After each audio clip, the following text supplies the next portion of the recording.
A stone around your neck. That's a direct quote, and how one former Arizona Republican congressman describes election denialism.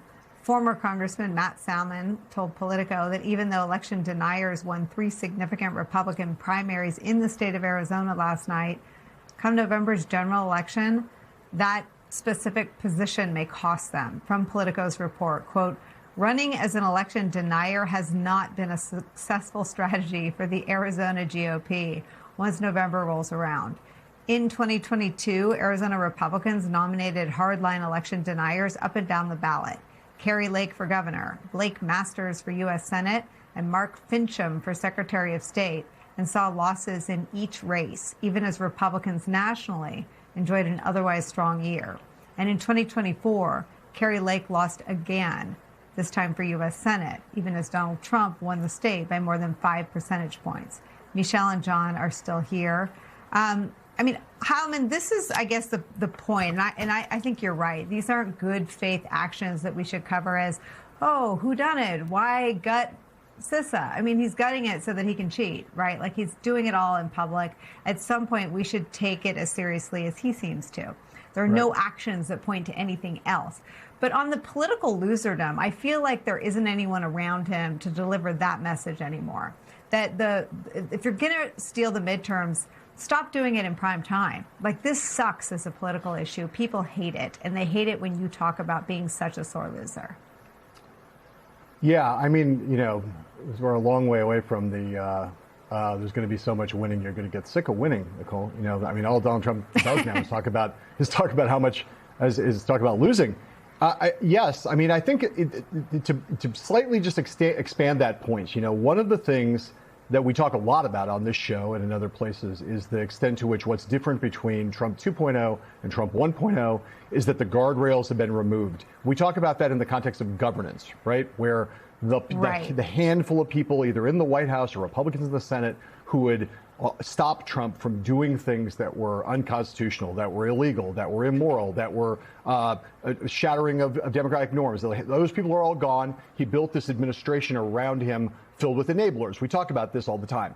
We don't talk about the political corollary to that, which is that there once were people around Donald Trump who were politically savvy in the sense that they recognized that tried to keep Trump. They recognized the things that Trump wanted to do by instinct that would be damaging to him and by extension to the Republican Party politically, and would try to reel him in from those worst excesses. They would be things, if you go all the way back to 2016, you know, it's Steve Bannon telling Trump to talk about trade and talk about immigration in the last month of the campaign. And, you know, think what you will about Steve Bannon. That was good political advice. He didn't want Trump to be talking about even about election rigging at that point. He was like, if you just drive the election on the messages on trade and jobs and manufacturing and immigration, you'll be able to win the election. There's no one around Trump right now who is just being a political guardrail for him and keeping him. If there was someone like that, there would have been signs much earlier of the fact that, hey, you know, it's not a good idea to keep saying that affordability is a hoax, that it's a Democratic, it's a fantasy, it's not real. But it's obvious that this is the animating feature of our electorate heading into the midterms. You have to at least pay lip service to it, sir. Someone would have tried to dial him off of that. And instead, we've seen him over and over and over again kind of crap all over and disrespect voters by claiming delusionally that these issues that they feel in their lives aren't real issues. And I think this is another example of that, where the craziest of Trump's kind of manic, delusional, conspiracy-addled brain around the notion that he just can't accept that he's ever lost anything ever on the level leads him into this political territory where there is no Republican in a contested election in the House or in any of these Senate races that matter. There's not a single one of them that would have said it's a good idea to ask for prime airtime right now, this close to the election, and start talking about this crap, which will not help me win a single vote and will, if anything, will force me to answer questions about a losing issue for us and will make it harder for me to get reelected rather than easier. I swear there's not a single one who is like, hey, this is a great idea. This will help us in this purple state or in this purple district. Not one. And Trump just goes ahead and does it anyway. You know, Michelle, to broaden it even more, I mean, I guess it ushers in a few questions. Like, is Steve Bannon just on the outside now, or is his advice to wave around pictures of a gold ballroom? One.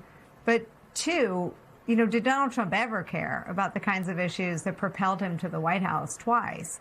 The forgotten men and women, the commitment to never enter the United States of America into a forever war in the Middle East, or the economic plight of everyday Americans who flocked to him in 2016 and came back to him in 2024?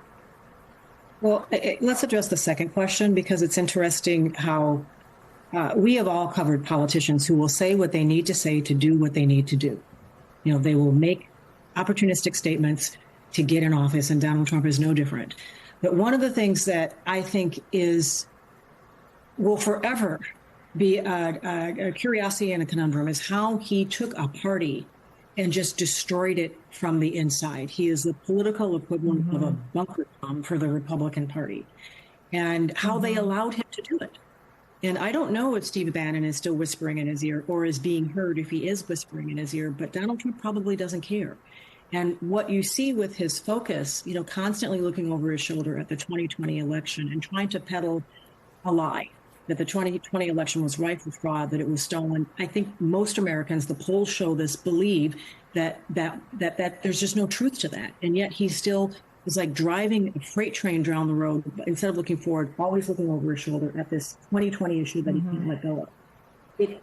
It shows his extreme selfishness and his self-centeredness.